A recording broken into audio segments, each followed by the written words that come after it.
Hi, everyone. It's 1:05, and we're going to go ahead and get started. Welcome to the Technical Assistance Network for Children's Behavioral Health, Cultural and Linguistic Competence Peer Learning Exchange.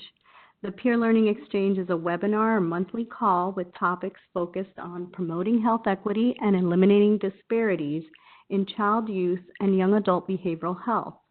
Topics are generated by you, individuals working in, being served by, or partnering with behavioral health organizations and system of care, states, communities, tribes, and territories.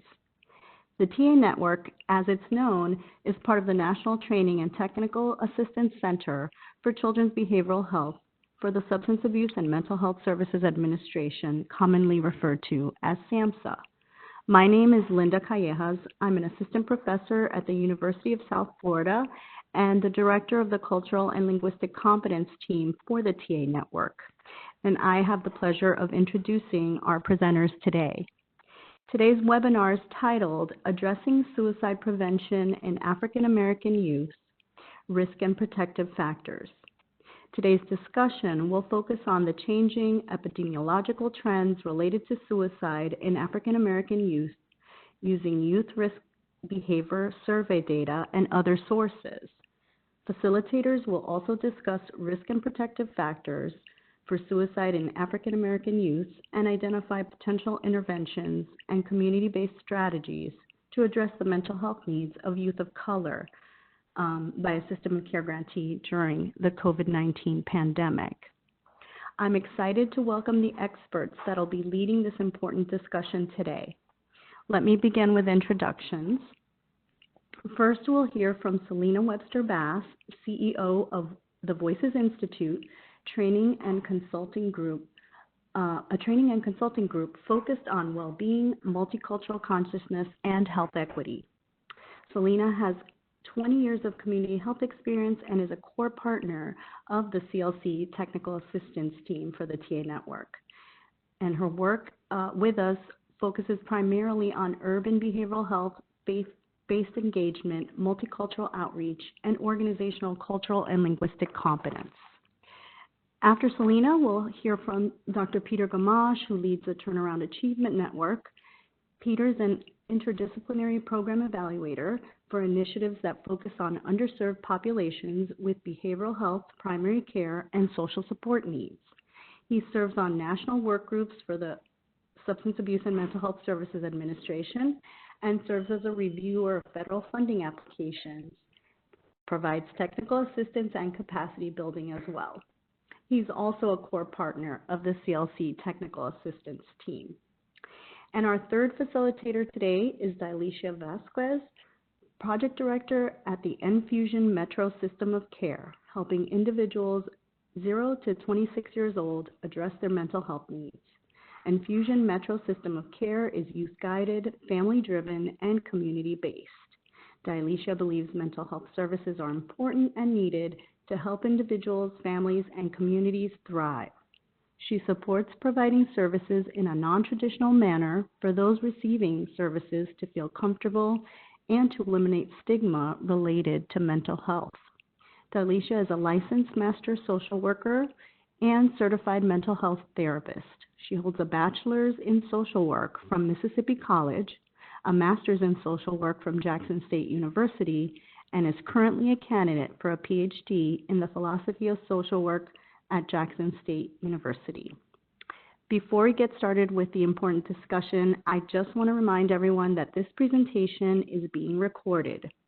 Your lines will remain mute to help eliminate the background noise, so please do use the chat box to type in any questions or comments during the presentation, and we'll work to address these as they come up.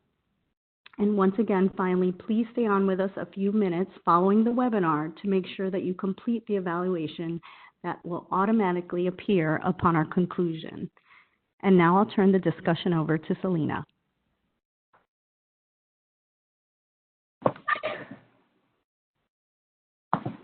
Thank you so much, Linda, for really excited about being part of the discussion today, and thank you all for joining us.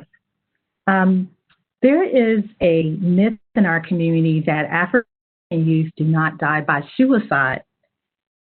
In December 2019, the Congressional Black Caucus's Emergency Task Force on Black Youth Suicide and Mental Health released a report describing disturbing statistics on Black youth and suicidal thoughts and behaviors.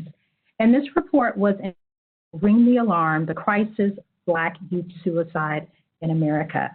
And this report dispels myths around suicide in the African American community and highlights comprehensive efforts to address the issue of suicide.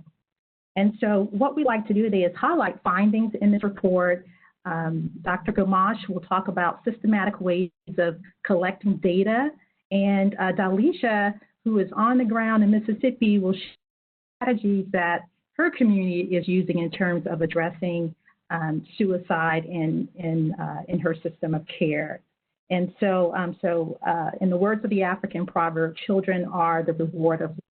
So this is a critical issue facing our community. Suicide is a major public health concern that impacts not only children, but their families and communities. Last year, I had a close friend whose son died by suicide at the age of 16 years old.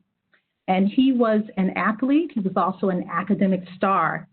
And mom found a suicide note which described struggles with academic stress, struggles in navigating cultural identities as a Black kid in a predominantly white school setting. So the issues of acculturation stress and ethnic identity development, and the feeling of not being good enough.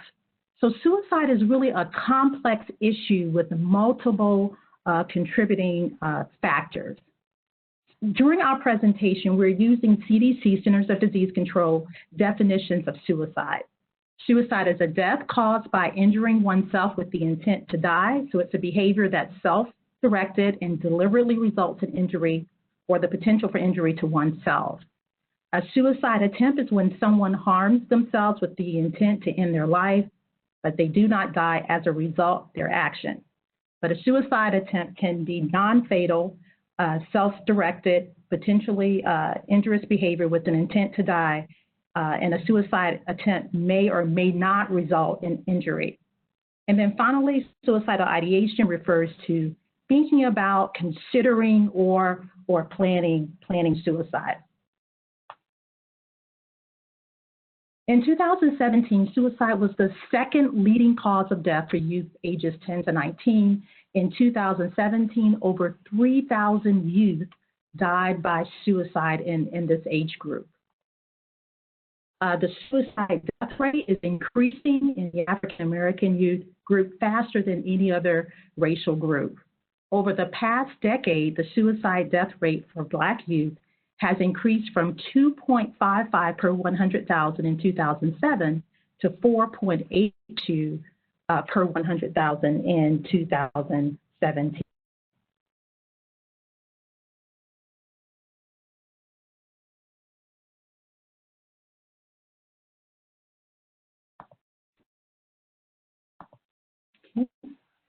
This is a study that examines incidence ratios between Black and white youth for time period 2001 to 2015. Historically, suicide rates in the United States have traditionally been higher among whites than Black individuals across all age groups. In the U.S. during period 2001 to 2015, the suicide rate was approximately 42% lower among Black youth than among white youth. But as you can see by this graph here, that among children aged 5 to 12 years of age, Black children had a significantly higher incidence of suicide than white children, whereas from 13 to 7 years, the suicide rate was approximately 50% lower among Black youth than among white youth. So we're seeing some developmental and age differences in terms of suicide risk based on this study. We also see from this analysis that the suicide rate those younger than 13 years is approximately 2 times for Black children compared with white children, that's observed both in boys and girls. So there's age-related racial difference in suicide rates which did not change during the study period, suggesting that this disparity is not explained by events such as the economic recession. Much research needs to be done to understand more about why we see these differences based on age across age groups.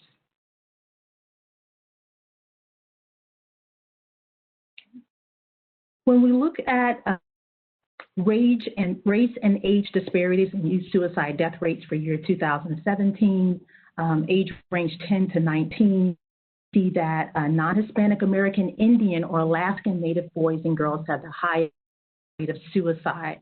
The other trend that we see with this data is that for males, there's a higher rate per 100,000 than females, right? And so we know that typically males are more likely to die from suicide than females due to the use of more lethal means, such as the use of a firearm or hanging, those kinds of things. So, so we see differences here based on sex, as well as differences based on race and age.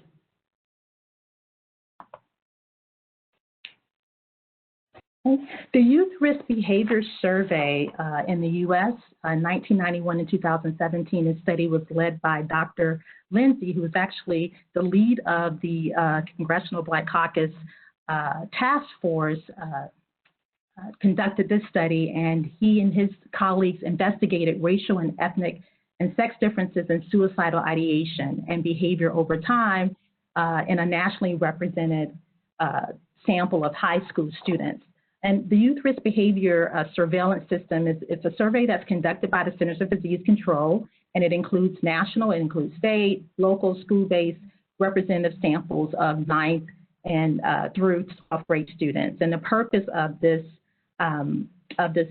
survey is really to monitor healthy risk behaviors or health risk behaviors that contribute to the leading causes of death and social problems in youth in the United States.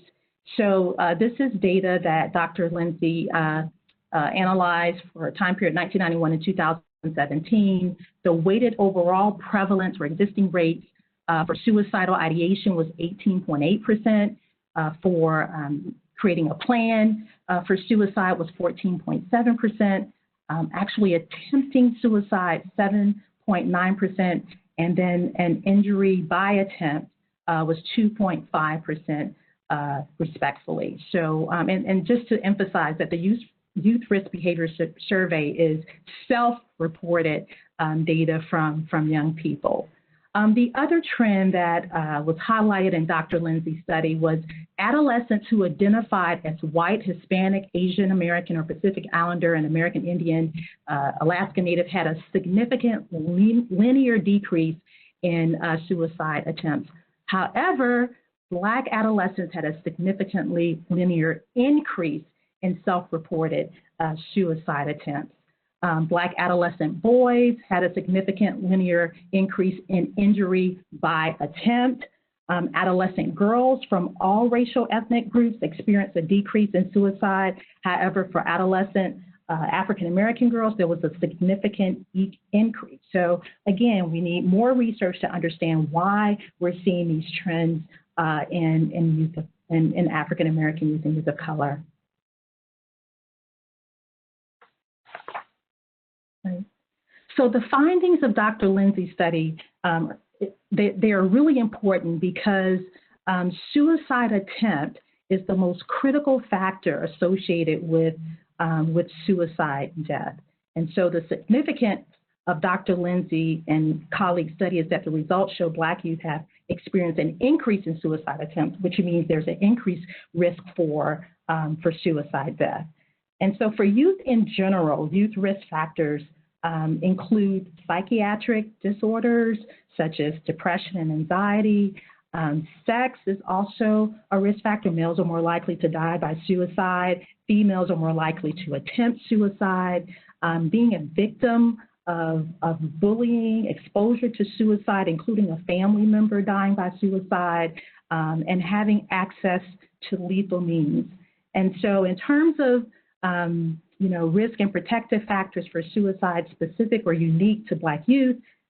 Again, you're going to hear the same narrative. We need more research in this area, but there have been some studies that indicate a presence of a psychiatric disorder such as depression and anxiety, substance use, a lack of family support, increases risk of suicidal ideation, attempts, and deaths. We also see increased risk in LGBTQ youth. The Human Rights Campaign conducted a study in 2019 with over 1,600 youth that identified as African American and as part of the LGBT community, and nearly 70% had experienced verbal insults, 30% were physically threatened, 90% had experienced racial discrimination, and so we're not seeing that there's a causal relationship there, but there may be an association. There was another study related to LGBT youth, Mueller and colleagues, where they compared differences in rates of bullying between Black LGBT youth and white heterosexual youth. They did not see a major difference in terms of depression, but in terms of Black LGBT youth, they were more likely than heterosexual youth to report suicidal thoughts. And so this suggests that the intersectionality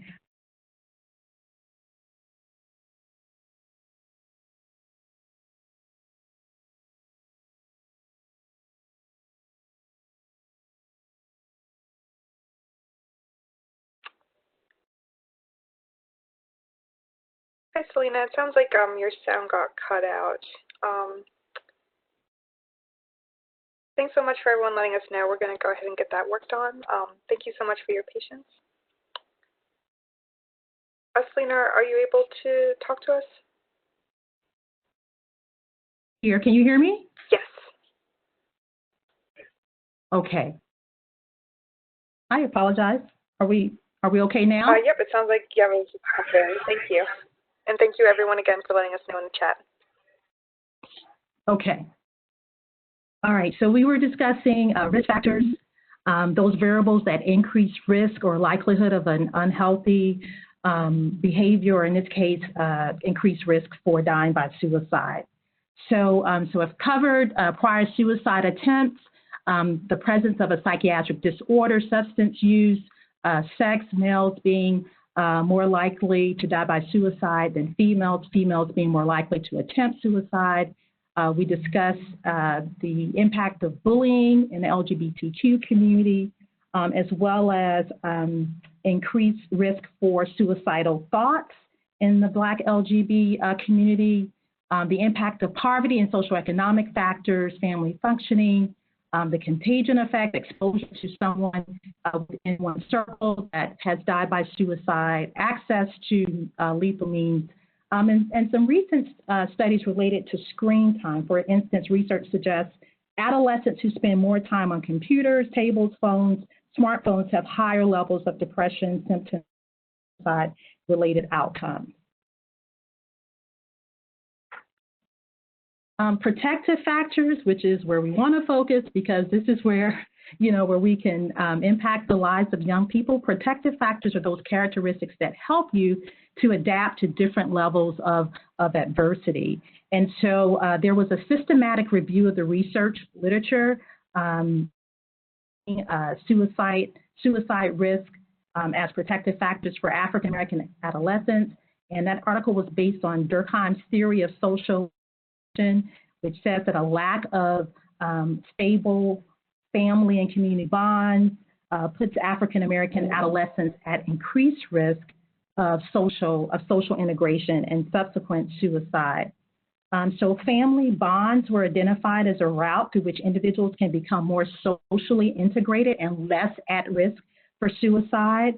So that parent and family cohesiveness, that connectedness, that closeness, attachment, support, network availability were identified as protective factors for suicidal behaviors and thoughts.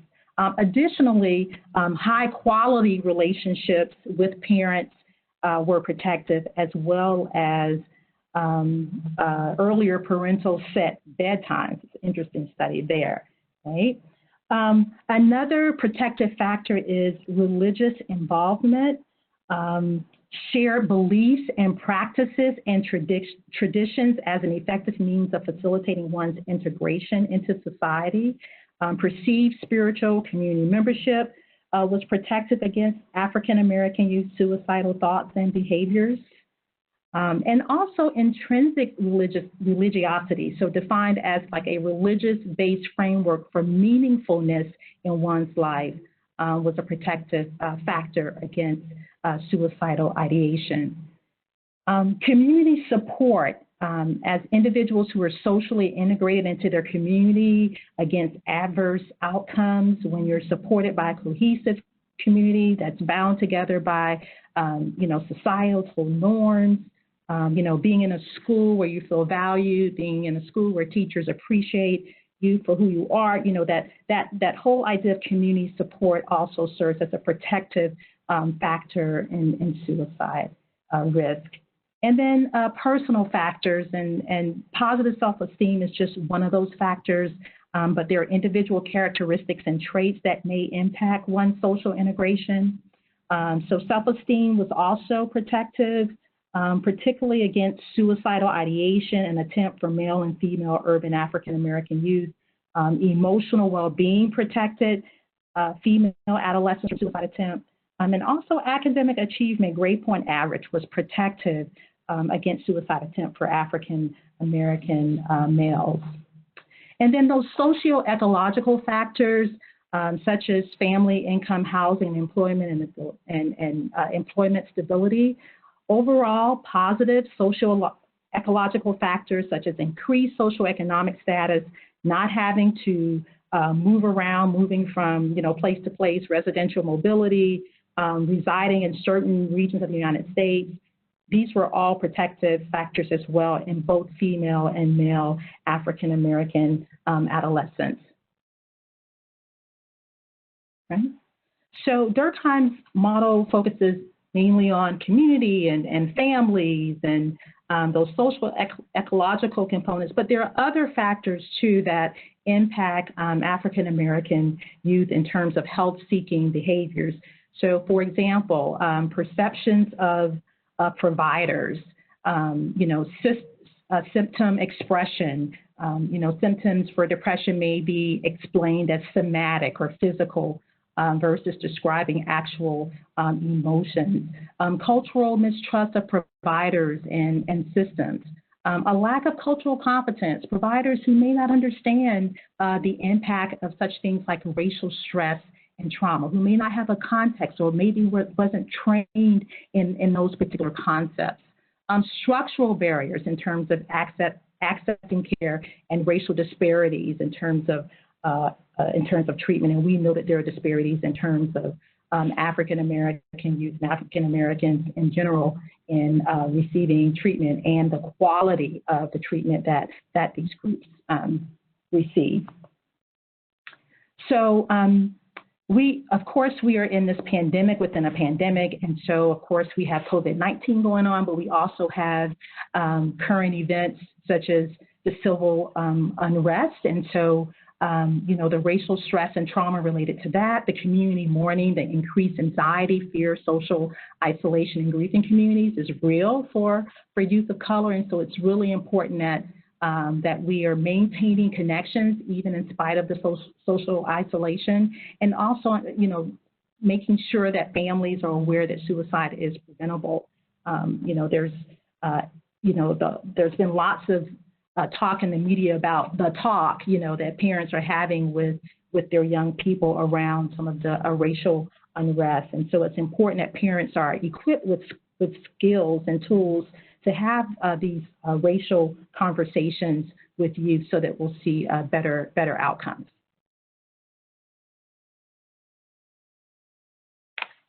Okay.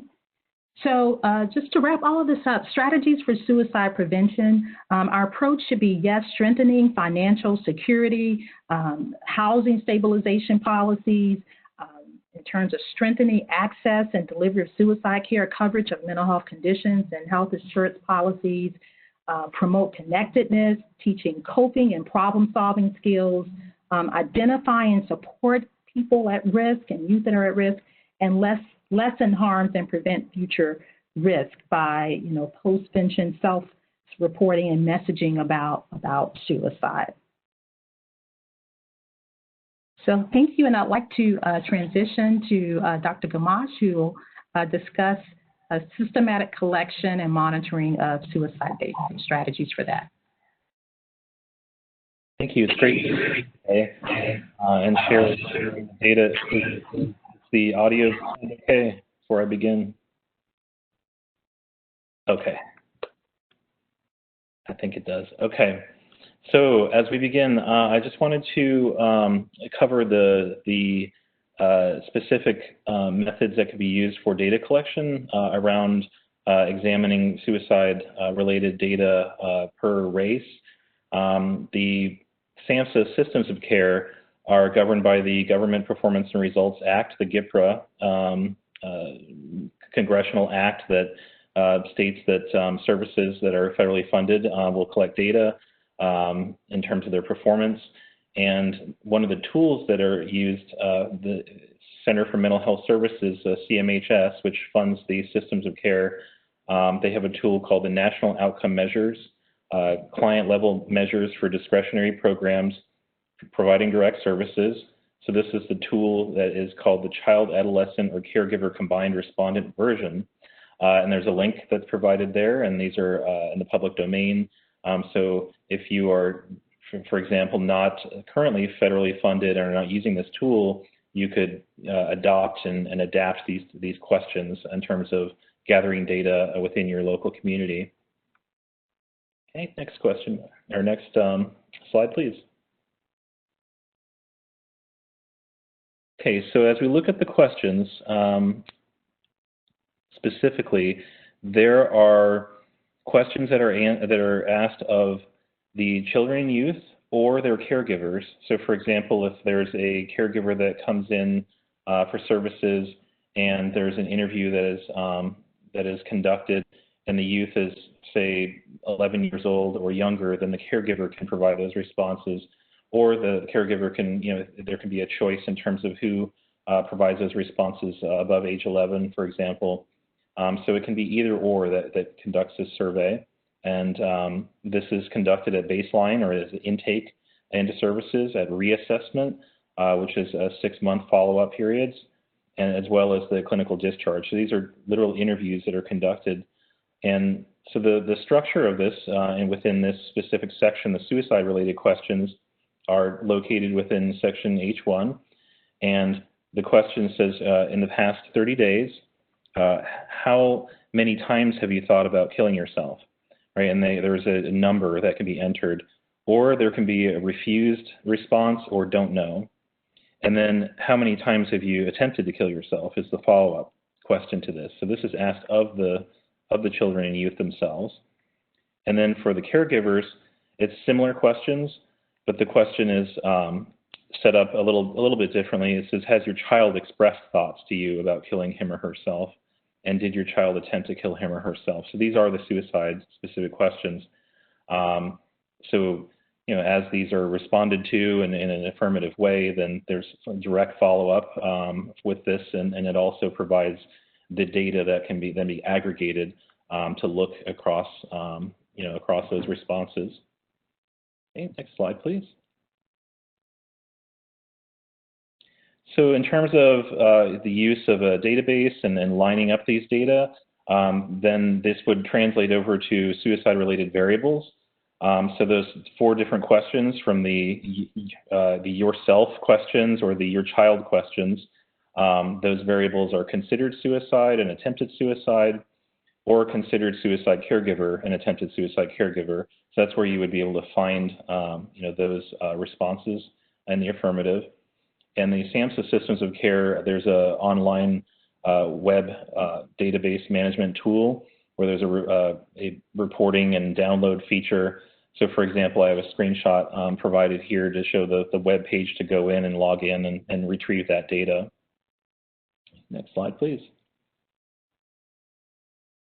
Okay, so then you've got a bunch of data that starts to come through. So at the very top in terms of the header row of what would be like an Excel type of output, for example, Excel sheets, you can then line up the data and look across those data in terms of how those are comparing across race, ethnicity, and other variables. So this is one way that it can be lined up specifically in terms of how to look at that data.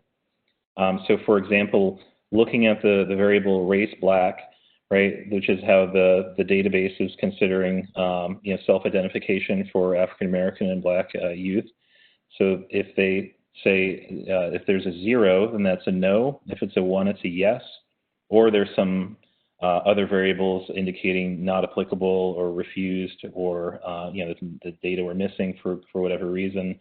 So for example, if there's missing data or refused types of things where they aren't coming through, then maybe as a quality assurance check to then go back to the interviewers and say, well, what might be happening with this? Are they people refusing to respond, or is there, are they being skipped, for example, or accidentally, maybe the page is getting turned if it's a printed copy.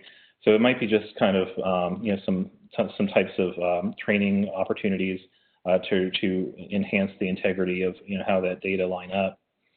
And so then in terms of looking at the considered suicide variable, if we looked at that second column, then there are other codes that are presented there. And so the codes correspond to an actual number of times. So if there's a number that's a positive integer or a positive number within that column, then they're indicating that that's the number of times that they have considered suicide. And then if there's a -1, there's a not applicable, -7 is refused, -8 is don't know, and then -9 is missing data. So again, you're looking, to sort of sort out the responses within that column.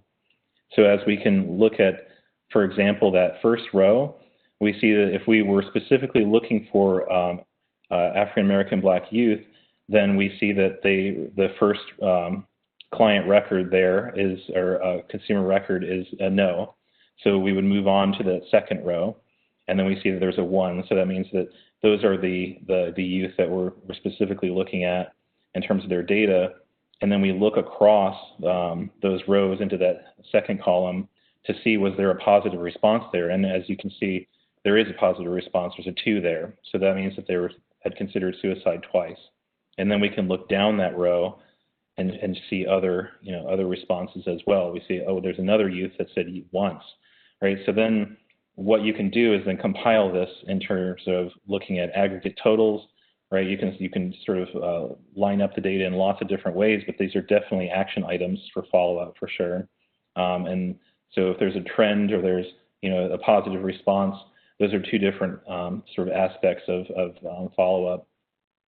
So then beyond the considered suicide question, there's the attempted suicide. So the considered suicide is a suicidal ideation, their thoughts and how they're expressing themselves. And the attempted suicide is even another level of that, right? That there was an actual attempt that was made. So that would prompt other follow-up steps.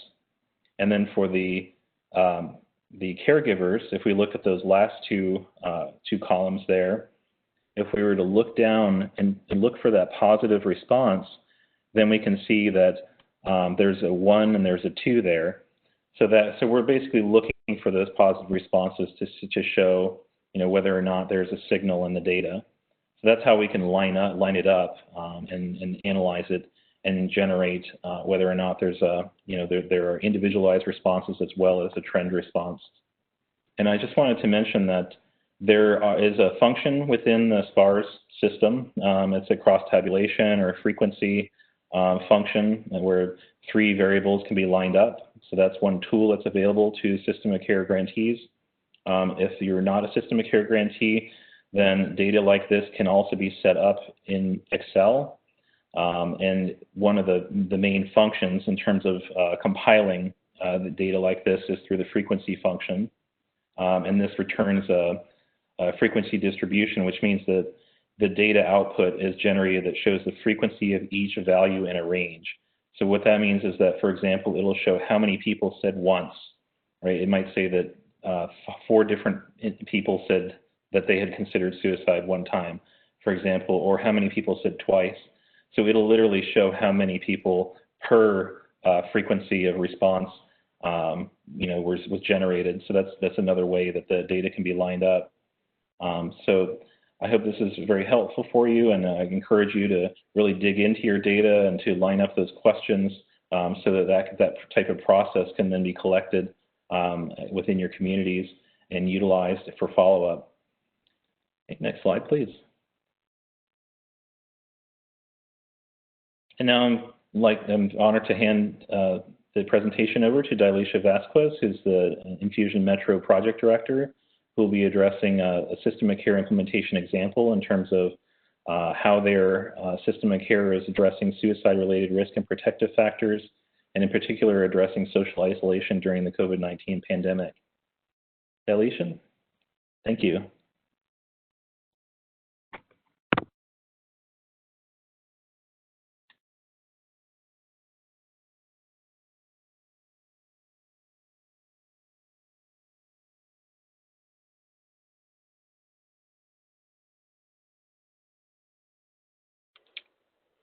Hi, Dilisha. I just want to make sure your audio is working. It looks like you're muted. Are you able to unmute? Can you hear me now? Yes. Gotcha. Excellent. Okay. Thank you. Hello, everyone. My name is Dilisha Vasquez. I am from Jackson, Mississippi. I'm the project director here at Infusion Metro System of Care. We are currently out of Highest Behavior Health Services, the local community mental health center. Here we address individuals ages 0 to 26 years old. 0 to 5 is mostly working with those parents and how they can better address the issues that are going on through parenting skills. When we go to the 6 and to about 11, we're really focusing on helping the family access resources in the community. 12 to 18, we do non-traditional services. We have several therapists on staff and community support specialists, and also a peer support specialist that works with the family as a whole.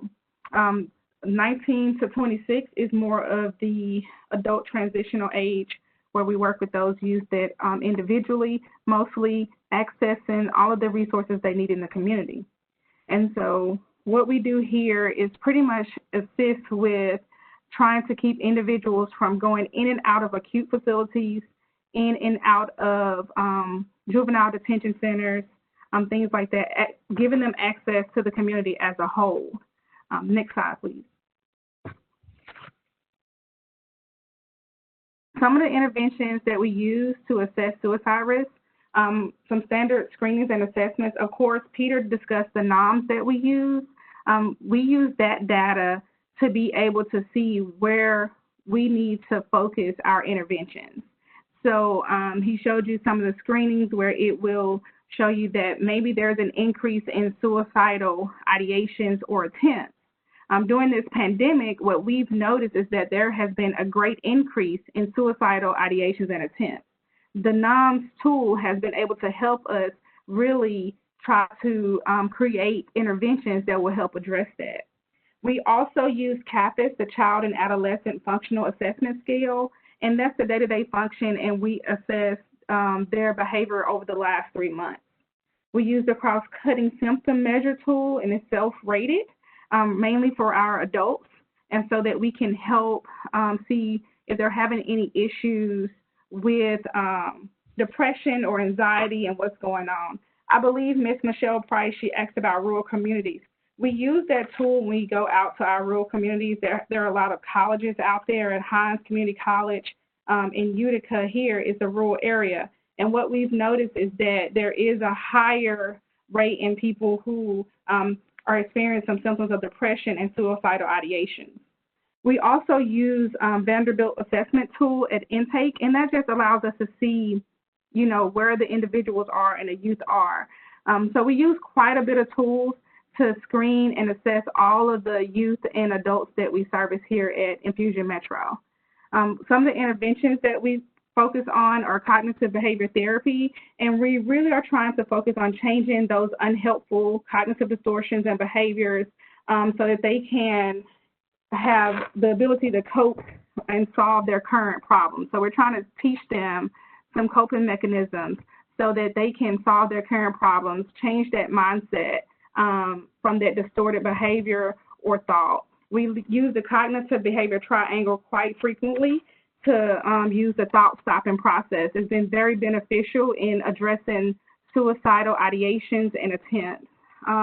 Dialectical behavior therapy, we use that to mainly for those who have suicide ideations and behavior patterns such as self-harm and substance abuse. We have both of those programs in the Infusion Metro system of care. And our goal is to be able to help them learn new skills and to manage those painful emotions. Now, what we all know as clinicians or caregivers is that your emotions are what they are. They're true to who they are. You cannot change your emotion. You know, it's about how you react to that emotion. So understanding that through DBT is very important for some of our adolescents. So they can understand, yes, this emotion is real. Yes, it's true. But the way that we respond to it is what is going to affect the outcome. We also really engage in multi-systematic therapy, and mostly with our juvenile offenders coming out of the detention center or out of acute facilities. We try and wrap the entire family and the community around them. So if they're having issues in the home or in the community, our goal is to get the community involved with their therapy. We are community-based, so we try and ensure that our individuals have all of the accesses that they need. So here at Hines Behavioral Health, an example of that is that we have a mobile crisis unit.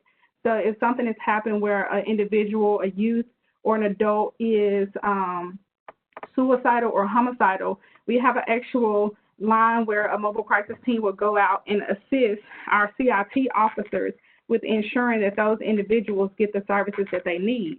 We also have 2 crisis stabilization units. One of them is our adult unit, and we have our new children and youth unit.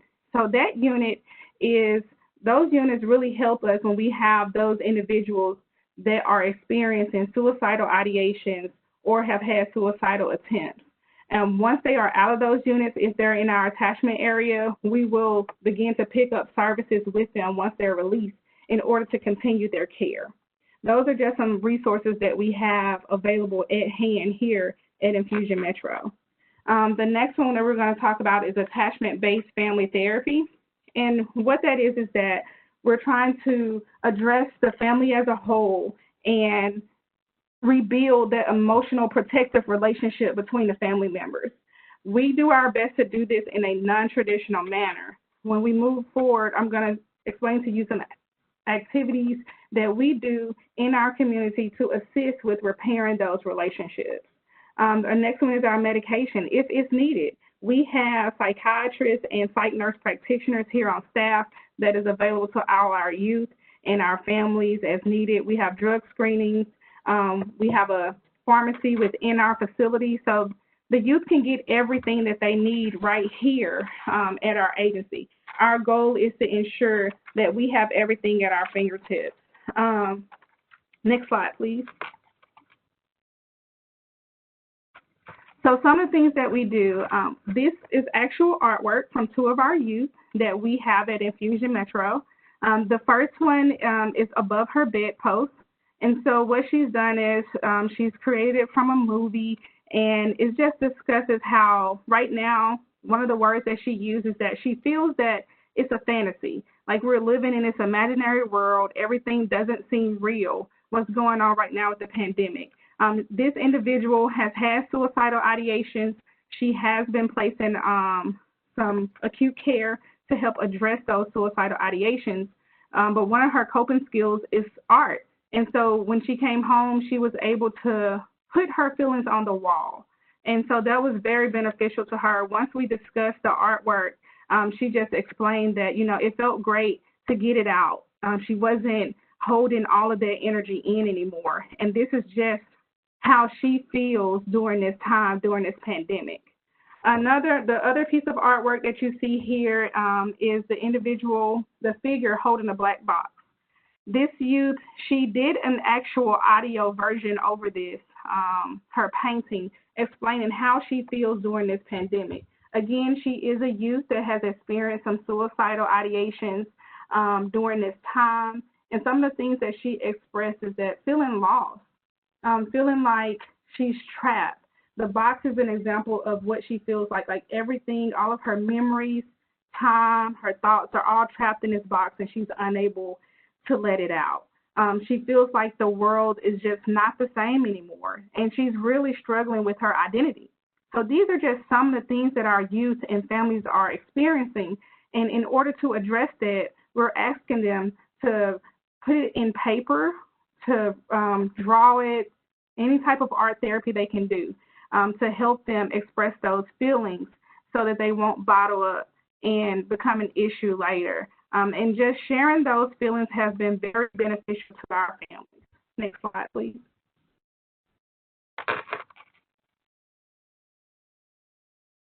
So looking at some of the family events and activities, when we talk about rebuilding and looking at those protective factors that Selena discussed, how can we increase those protective factors in our families? So what we do here at Infusion Metro is we try to offer everything virtually during this pandemic.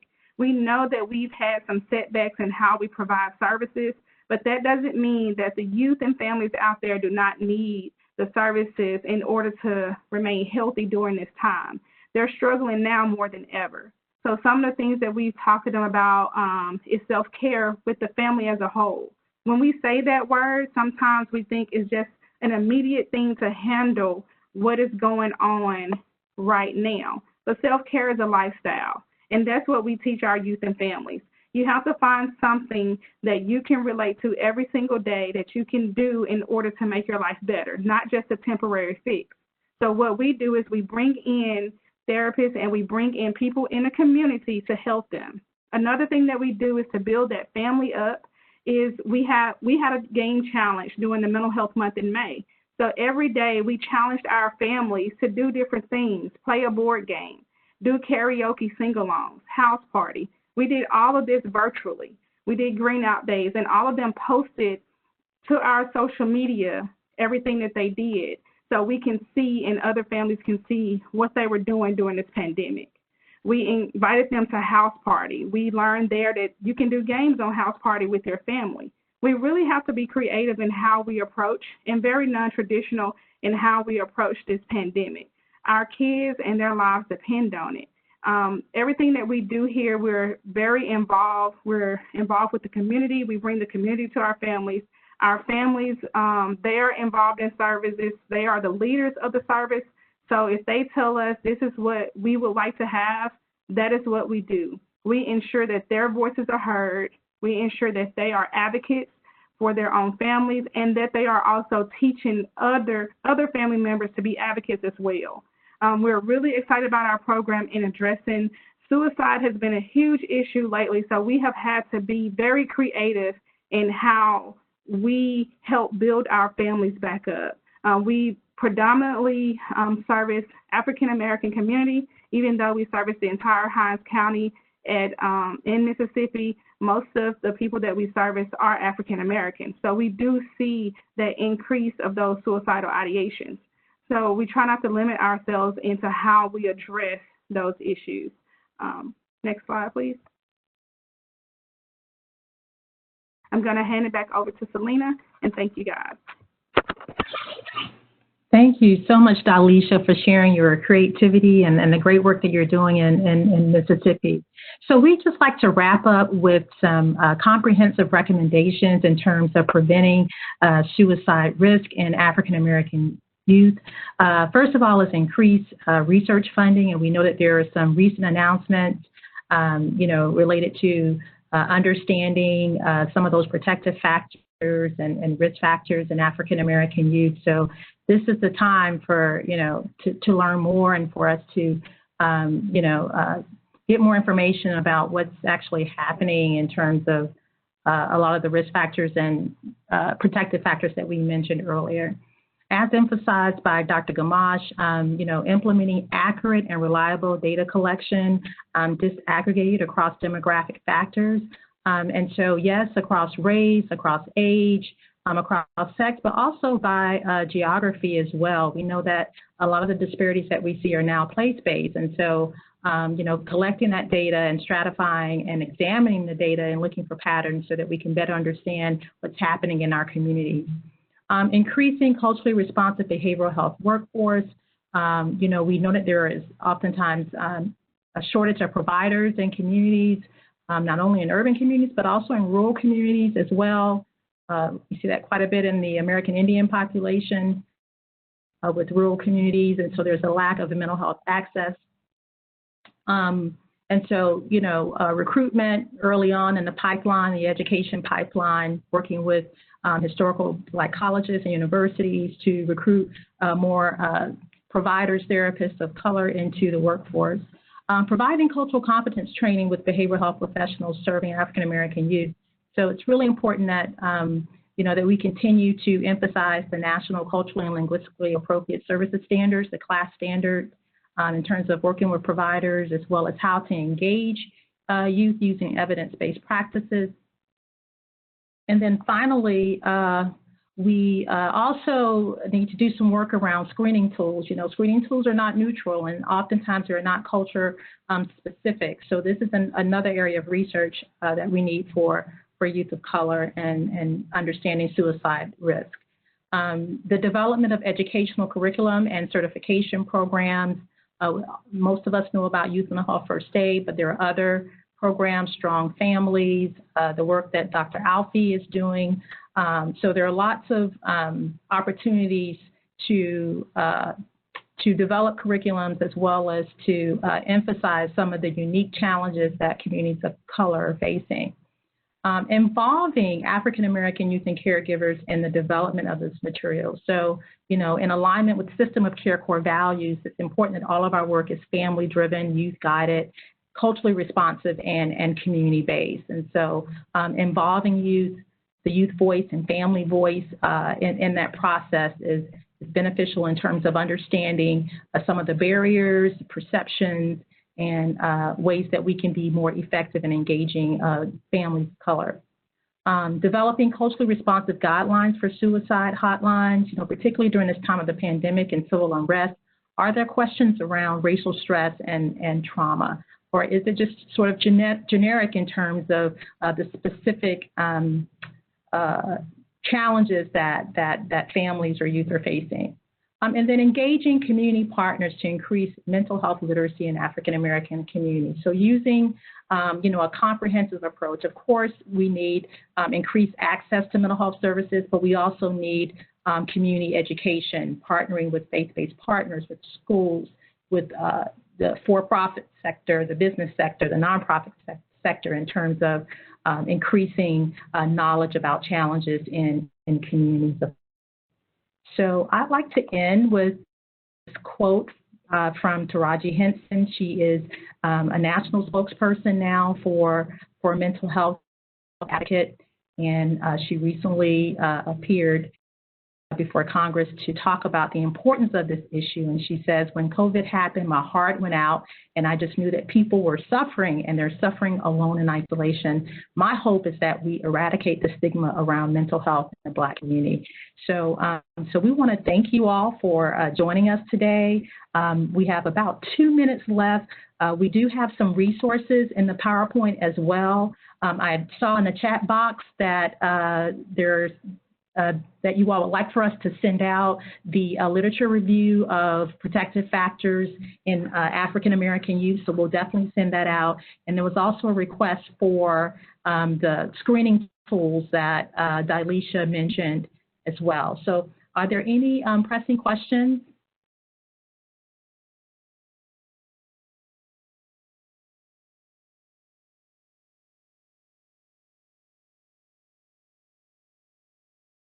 All right. Well, we would like to thank you all again for joining us, and we hope that everyone stays well and stays safe during this time. And thank you again for all you do in the community.